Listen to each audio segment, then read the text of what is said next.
Hello everyone, and welcome to this video. Today I'm going to be doing a belated Doctor Who Christmas specials ranking. Now, I wanted to record this a few days before, shortly after last Christmas, but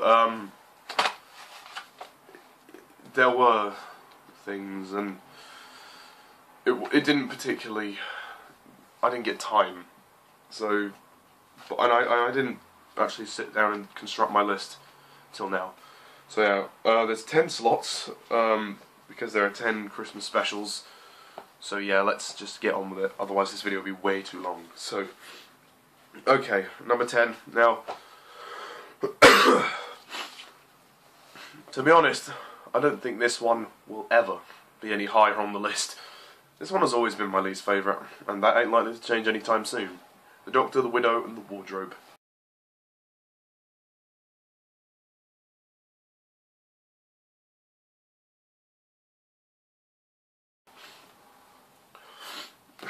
Oh my, the Doctor, the Widow, and the Wardrobe. Where to begin with this utter masterpiece?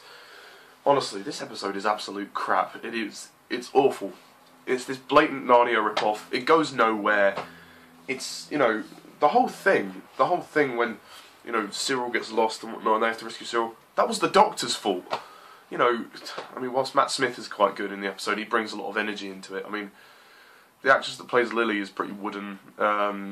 Claire Skinner as Madge, I don't really care for Madge, to be honest. I mean, cliche storyline of, father missing in action, presumed dead, and then turns up at the end, Moffat, just stop ripping things off. Actually write something original. You're ripping off A Christmas Carol in the previous one, you rip off Narnia, what more do you, what? I mean, it gets on my nerves. I mean, even during some of the more sort of emotional scenes, you don't really care. I just don't care about this episode anymore. And, Cyril, gosh, where to begin with Cyril? All Cyril does, he goes into rooms, walks around and looks up.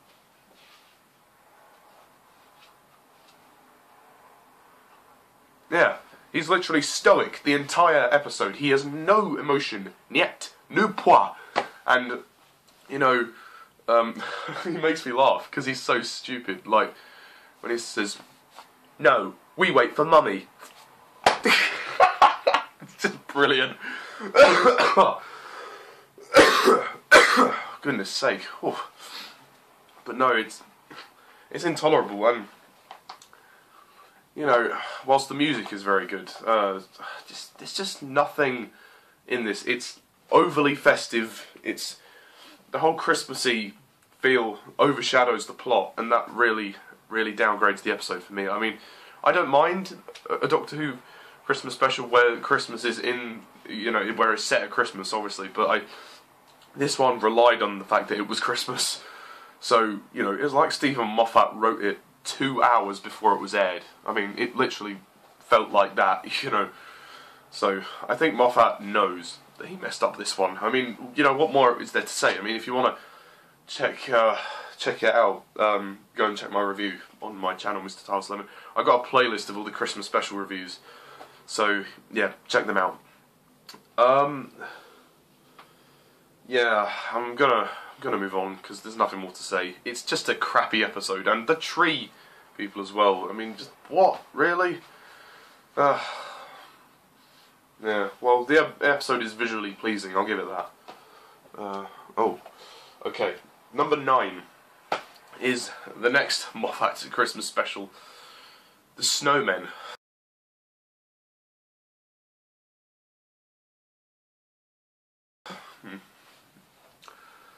Yeah, The Snowmen was pretty disgraceful as well. Whilst I like the Paternoster gang, I'm glad that they were in it. They added some nice light relief and humour. Matt Smith was good. He was like, "I'm the clever one, you're the potato one." I like that. It was another introduction to Clara. Well, to the Clara of the Snowmen. Yeah, and Jenna was good. The kiss was unnecessary. The plot was just weird. I mean, snowmen. It was called the Snowmen, so naturally, it's like, oh, I don't want to talk to them. They're silly. God. I'm thinking, yeah, the episode is pretty silly, to be honest. It is silly. It's just, you know, I find it hard to take the snowmen seriously, as in the episode, as well as the actual snowmen in the episode. I find it hard to take it seriously. Whilst it has nice moments, I mean, the soundtrack is good, like Clara's theme is nice, but it's just, like, nothing. Like, I don't know. Richard E. Grant is terrible. He's just standing around for the entire episode. The Great Intelligence, Sadie McKellum voices brilliantly, but, you know, apart from that, there's just nothing. Like, I mean, the whole idea of... I just don't... It's just such a forgettable episode, and, I mean, whilst minor humour doesn't really elevate the episode, it drags and drags like nobody's business. It feels so long. Honestly, the first time I watched it, it felt like it was 2 hours long. It felt like it was almost 3 hours. It was ungodly long. Oh, but no, I don't like the Snowmen. I mean, it's the bridge between Series 7 Part 1 and 2. Like, why in the middle of a series? It's just pointless. And they try and feed it into the Series 7 story arc with the, you know, Clara Impossible Girl thing, you know, I'm just prepared to forget about it, to be honest. Unless I'm watching Series 7, in which case I'll have to watch the Snowmen. Oh, God. Okay. Number 8 is actually, you're going to be surprised. Now, actually, I had trouble with this. I had trouble with 7 and 8. So, number 7 and number 8 could interchange, but, you know, I just put them in this order because I was a bit stuck. But number 8 is Last Christmas.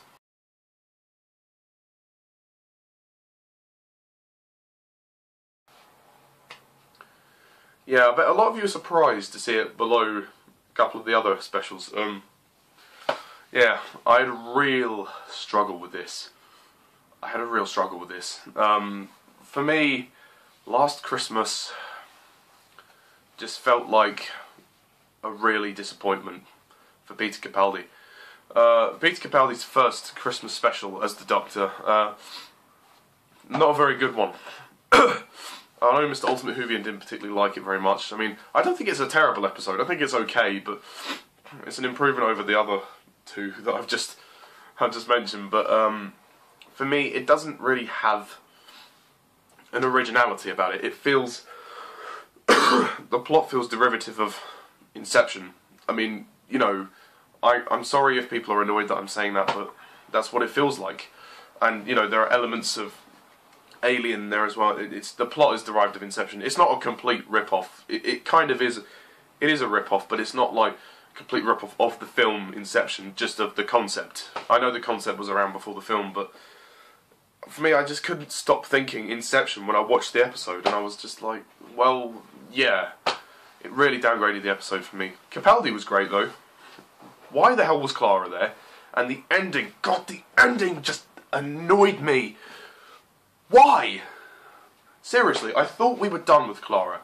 You know, you tried to make her leave at the end of Kill the Moon, then you tried to make her leave at the end of Death in Heaven. Now you tricked us into making, you know, us think that she was going to leave in Last Christmas, and then she runs off into the TARDIS at the end. The Doctor and Clara will be back in The Magician's Apprentice. Oh my God, I tell you, Series 9 had better be bloody worth it. You know, if Clara's staying for Series 9, I hope it's worth it.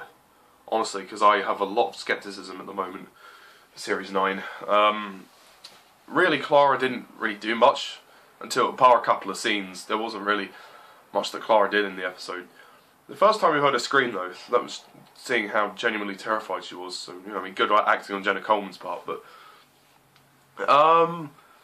yeah, the other characters. Shona was good, but I don't think she should be the next companion. I mean, no, she was entertaining. She kind of reminds me of one of my friends, just in the sense that I've got a friend from up north, from Blackburn, who's kind of reminded me of her. Oh, funny. But no, it was a bit too dark for a Christmas special. I thought it was a bit too dark. Nick Frost as Santa Claus didn't really get to do much. Capaldi, as I said, he was great, but the other supporting characters, I mean, Michael Troughton was wasted. Honestly, he was wasted. It was really pathetic how little he had to do. I'm sorry, but I feel, as a fan of Patrick Troughton's Doctor, I feel cheated, and I feel that Patrick Troughton would have been upset that, you know, his son would have been given, you know, Michael Troughton, I would have, if I were him, I would have protested for more screen time, you know, or have an extended cut of the episode, because, seriously, he got nothing to do, and I feel really sorry about that. I didn't even know he was there until, like, I watched Parachute Walker's review, and I was like, oh yeah, Michael Troughton was in the episode. I forgot about that, yeah. Oh, honestly. What was her name? Ashley? The other one, Ashley? She was okay, but again, there was no development.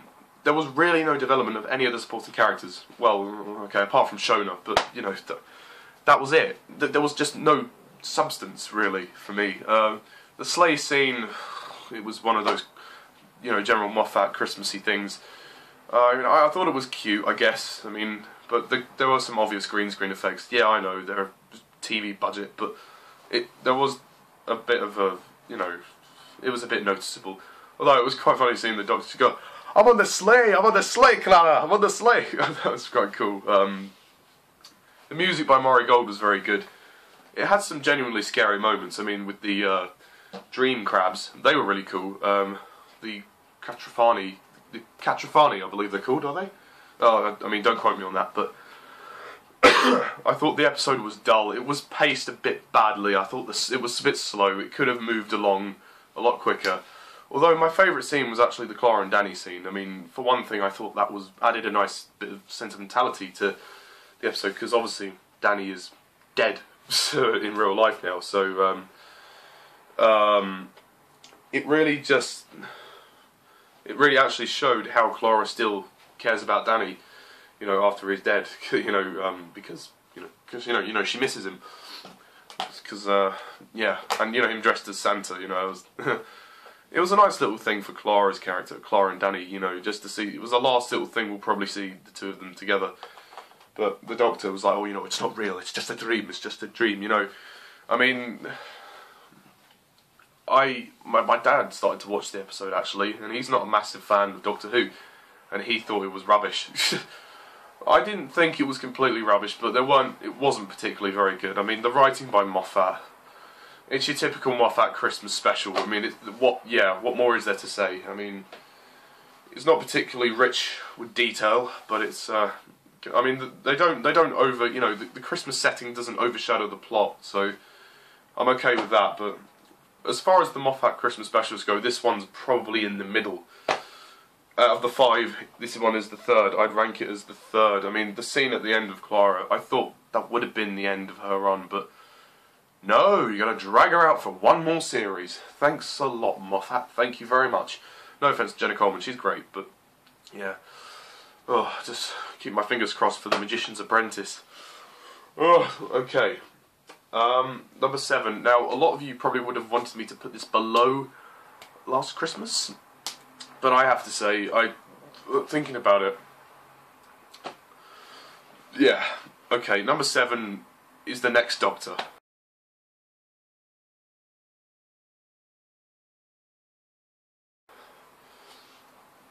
Now, don't get me wrong, I don't think this is really good at all. I don't think it's the worst of the ITD specials by far. I put it over Last Christmas because it's paced better. It actually has an original plot. And, you know, I prefer David Tennant to Peter Capaldi, but I still like Peter Capaldi a lot. But all I'm saying is there was a bit more drive in. You know, this episode wasn't as complicated as Last Christmas in terms of the dream reality thing. I mean, yeah, this had a bit more of a structure to it, and I like that. I mean, granted, The Next Doctor is nothing. I mean, it's really not that good.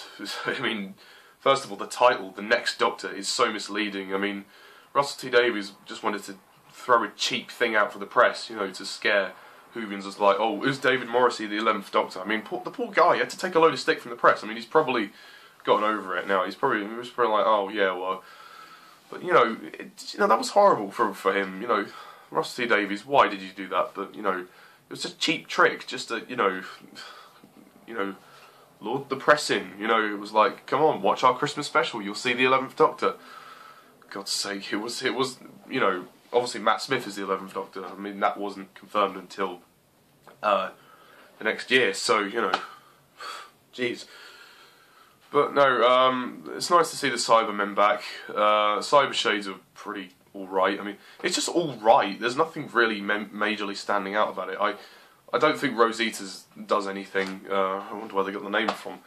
I really like David Morrissey. I think he plays the part really well. I like his story, actually. His backstory is really cool. But I just don't think the next Doctor's very fun. I don't know what it is, but I find it a bit boring. And the whole Cyber King, it kind of turns into Transformers at the end with all the explosions. And then Victorian London. Although I like the comedy in the episode, and I like the hot air balloon as the TARDIS. That was funny. But really, the next Doctor's just kind of boring. It doesn't really have anything. But yeah, no, the plot is interesting. But it does turn into Transformers at the end with all the explosions. The music is great by Murray Gold, but yeah, Cybermen, nice to see the Cybermen back, but really, it's just nothing. There's just nothing standing out, and it's not a terrible episode, but I just don't think that it's the worst of the RTD Christmas specials. What can I say? I mean, I've never really liked it very much. I never really watch it, only if I'm doing a marathon of all the Christmas specials, which I have never done. So I will probably do that next year. Oh yeah, and it is New Year's Eve, so when I'm recording this. So Happy New Year, everyone. Yeah. I'm going to move on. Number 6 is the very first Stephen Moffat Doctor Who Christmas special, Christmas Carol.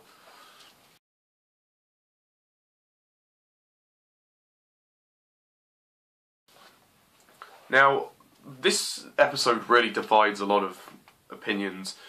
Some people absolutely love this.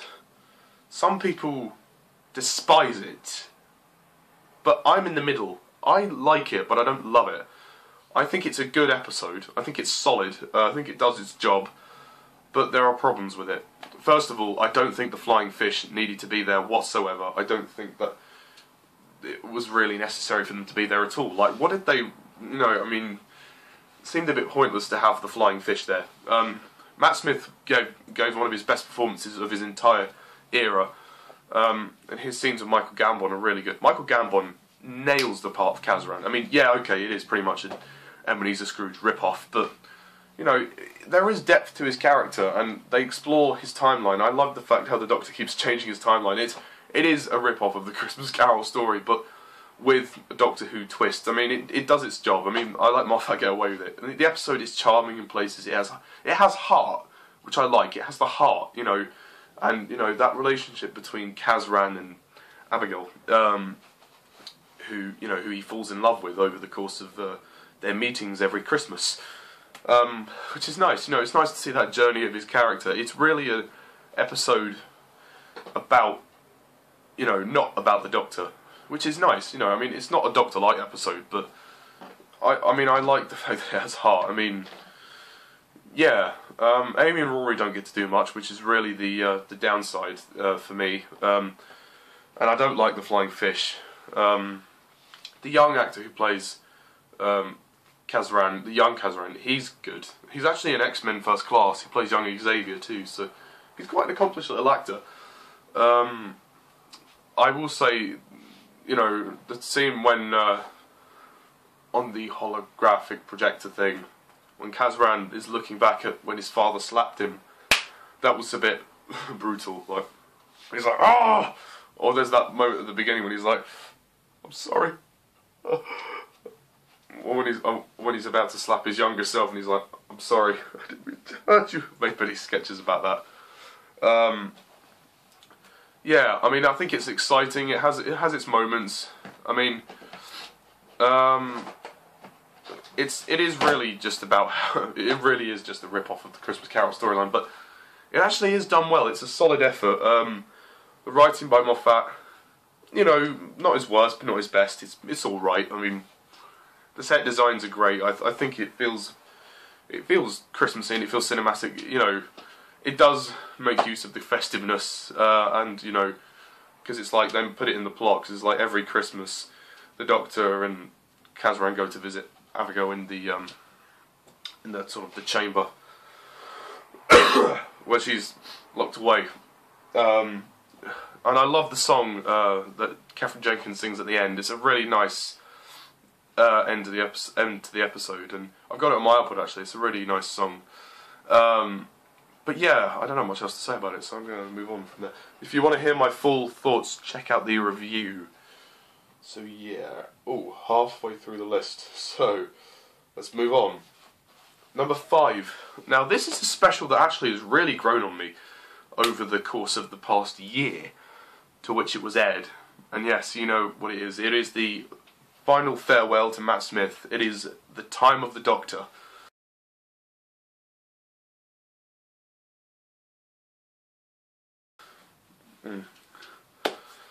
Time of the Doctor. Now, at first, when I first watched this, I didn't particularly like it very much. I thought it was okay, but I was very confused by it. But over the course of a few more viewings, I've really grown to appreciate it.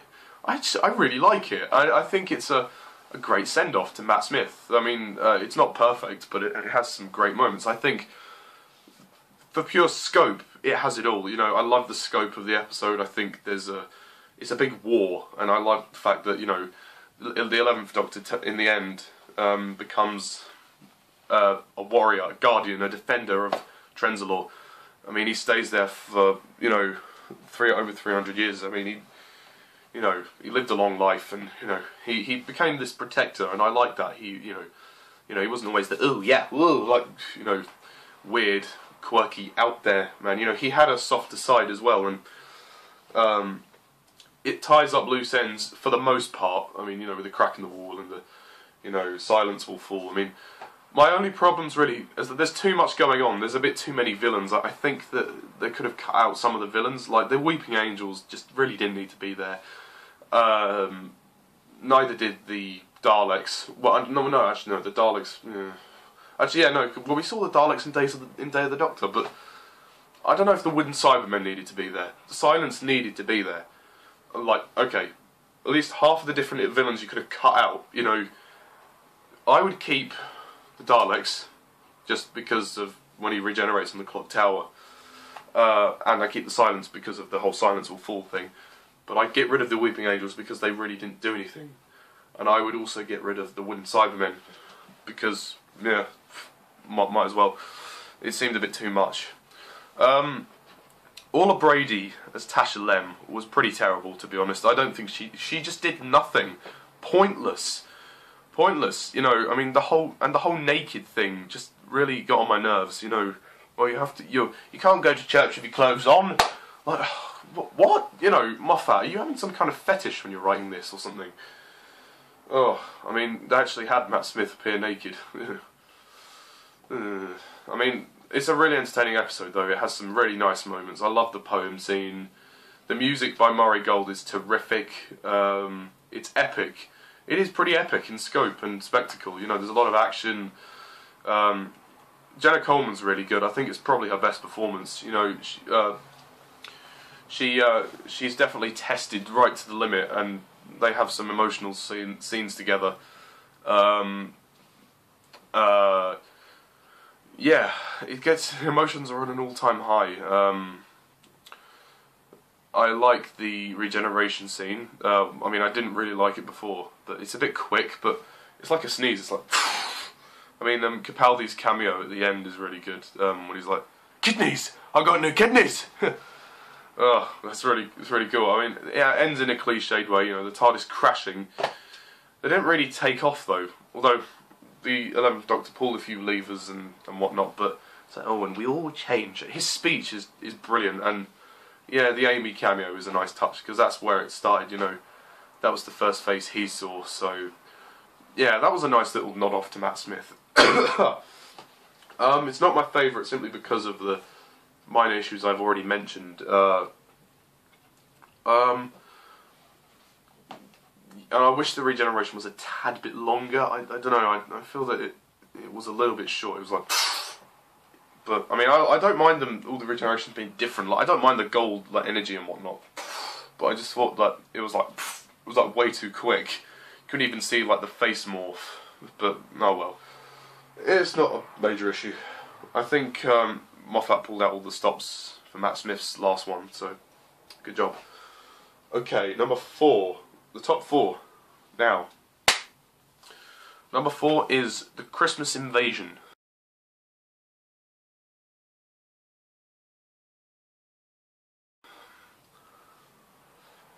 Yeah, The Christmas Invasion is a really good story. I really like the Sycorax. I think they're great villains.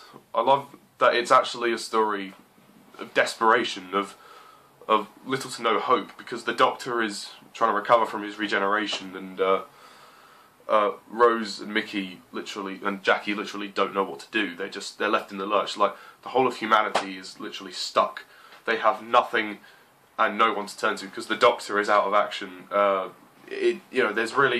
faced with an impossible task, and I like the fact that the odds are always against them. Harriet Jones is great. It's nice to see her return. The sword fight scene is really cool. David Tennant's really funny in the scenes that he's in. My only downside is that Tennant doesn't do much, but yeah, I mean, it's his first episode, so you kind of want to see him more. But oh well, he's got a whole series to come after that. So yeah, but I mean, The Christmas Invasion, I don't know what to say about it. I love it. I think it's really entertaining. I love the spinning Christmas tree. I like Mickey and Rose. Well, I don't like Rose, but yeah, they act well in the episode. The acting's really good. I love the set on the Sycorax ship. That's really cool. I love the scene when everyone like walks up to the top of the buildings and are about to jump off. Like how the Sycorax control the blood groups so that they can everyone who has A positive, everyone's A positive. So when they get to the roof, they can easily say control them, like whether they'll go off or go back, or it's really cool. Yeah, it's a really good story. Not my favourite Christmas special, simply because David Tennant doesn't really do much, but it is highly entertaining. I love Harriet Jones's plead to the Doctor. Oh shit, it's getting long. Alright, we better get to the last 3. Okay, number 3. Now this one I've always had a soft spot for, and it's The Runaway Bride.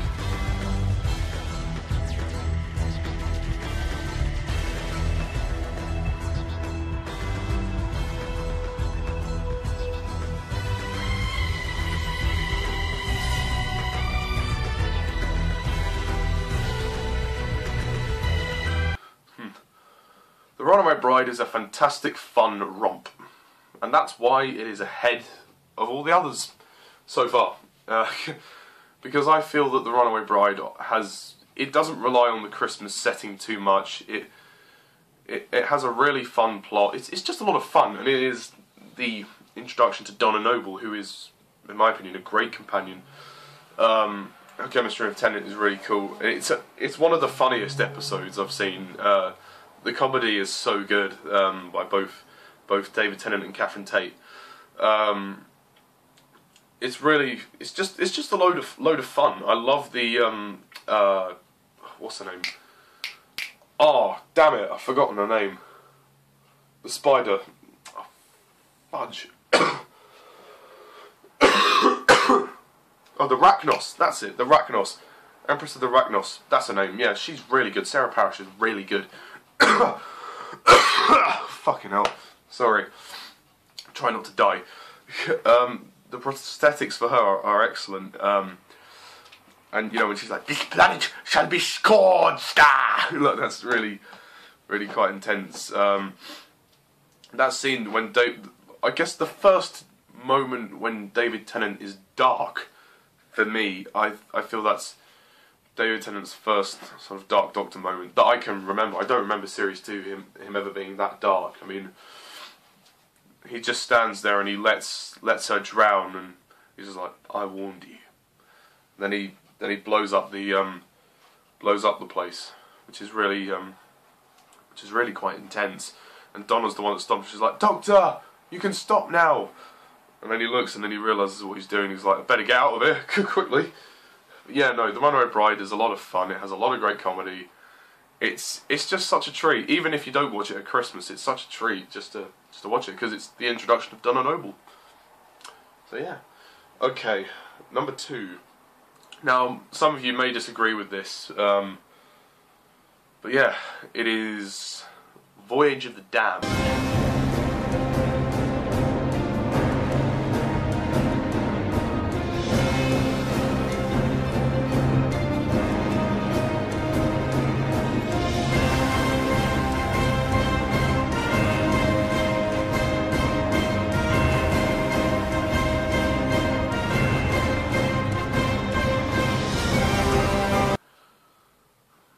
Yes, I mean, it's fair to say that Voyage of the Damned is blatantly a Titanic rip-off.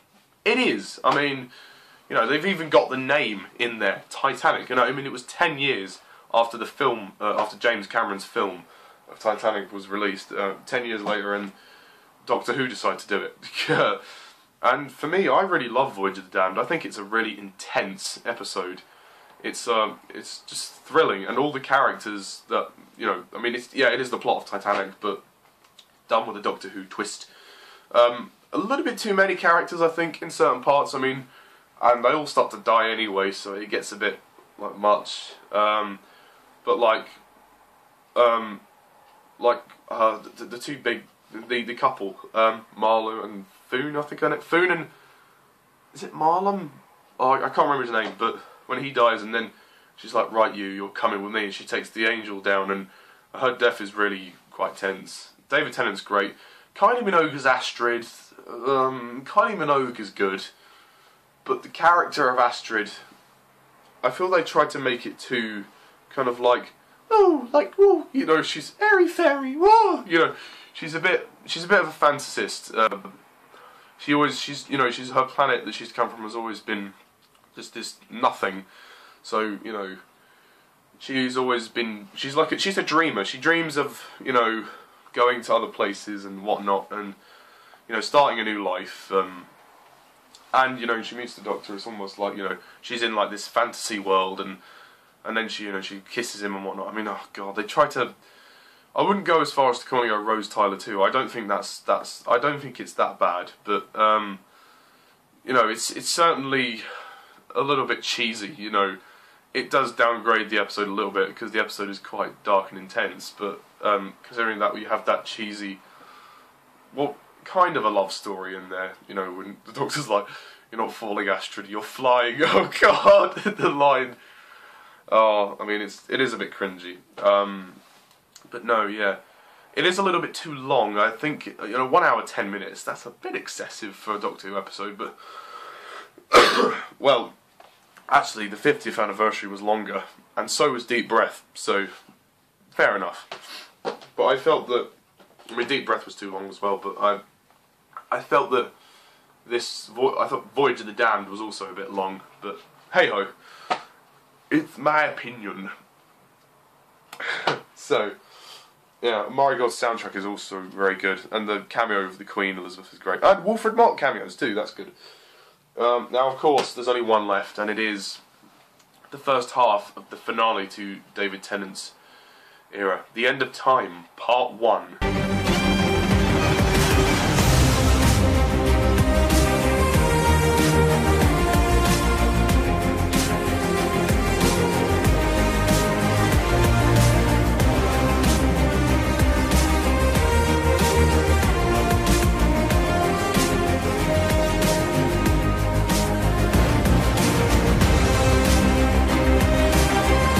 Now, I haven't ranked both parts in here because both parts were not aired on Christmas Day of 2009. 2009 Christmas Day, we got The End of Time Part 1, and I love this episode. I think it's fantastic. Everything about it really works, well, minus a couple of things. Tennant is superb, the emotions are high. I love John Sim as the Master. Glad he came back. His resurrection scene was really intense. Wilfred gets more to do.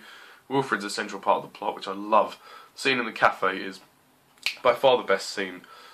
Scenes in the Wasteland are also really intriguing too. Like, I really like that confrontation between the Doctor and the Master. I don't like the Master's electrical powers thing. I think that really kind of takes it out.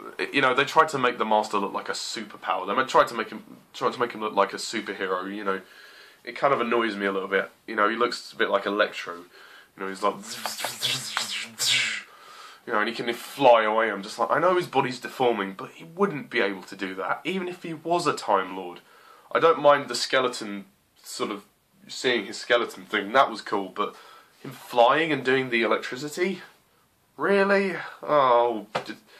So he's a Time Lord, so does he store electrical energy in his hands? Like, it seems a bit, I'm a bit iffy about that. I don't mind the I'm so hungry thing. I mean, that was, it works with John Sim. His character's just a complete weirdo, a complete psychopath. I mean, Part 2 definitely is better than Part 1, but I think the ending, you know, the Master Race thing is quite good. Yeah, the episode has some nice light relief, and the cafe scene is really good. Tennant really goes all out, you know, much more of an emotional performance. But yeah, apart from that, I mean, it is set at Christmas, but this is the one where they don't actually touch on it as much as the others. So, yeah. But yeah, no, that is it. That is my ranking of the Doctor Who Christmas specials so far. Until next year, which I'll have to redo the list. So yeah, I'll just reread my list. Number 10, The Doctor, the Widow and the Wardrobe. Number 9, The Snowmen. Number 8, Last Christmas. 7, The Next Doctor. 6, The Christmas Carol. 5, The Time of the Doctor. 4, The Christmas Invasion. 3, The Runaway Bride. 2, Voyage of the Damned. And 1, The End of Time Part 1. So, that is it. That is my list of the Doctor Who Christmas specials. I know so many of you will disagree. Maybe some of you will agree, but I doubt it. As I said, I was really unsure about number 7 and 8. You know, The Next Doctor and Last Christmas, I was a bit unsure, but I thought The Next Doctor gets the 7 spot because it has originality. Sorry, but that's just my list. So yeah. What do you think of the Doctor Who Christmas specials? What's your list? Comment down below, let me know. What are you hoping for in the next year's Christmas special? 2015. I know it's a long way away, but might as well ask. And yes, I want to wish you Whovians a happy 2015. Yeah, 2015. Where it's going to be an interesting one, isn't it? Yeah. Series 9 is on our way as well. So yeah, we've got all that to look forward to. There's a lot of Doctor Who stuff to look forward to next year. So I'm going to be looking forward to that. Anyway, thank you all for watching. As always, I'm Mr. TARDIS11. See ya.